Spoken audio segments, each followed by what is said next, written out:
Ivana Alawi, lumobo sa 50 million ang followers sa Facebook dahil sa kanyang libreng iPhone 17.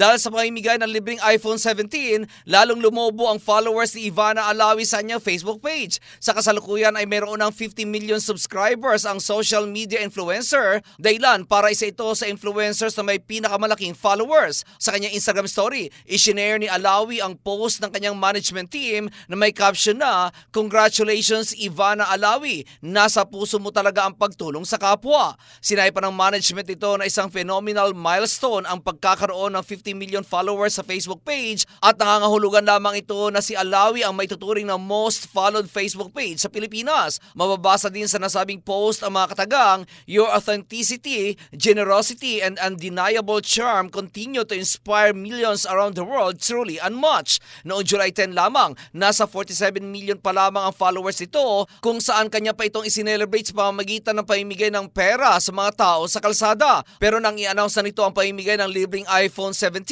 ay bigla na lamang lumobo ang followers ito sa 50 million. Si Alawi ay kilala na ginagamit ang kanyang page sa pagtulong sa mga biktima ng bagyo at lindol at iba pang mga sakuna at tumutulong din ito sa mga street vendors at mga magsasaka. Sa isang press conference ay pinatawag ng manager nito noong nakaraang taon, sinabi ni Alawi na pinaka-importante sa kanya ang pagtulong kahit ano pa ang sabihin ng mga kritiko. Lagi niya raw iniisip ang mga taong nagmamahal sa kanya at kung paano siya nakakatulong, kaya't wala siyang pakialam sa mga nambabash sa kanya.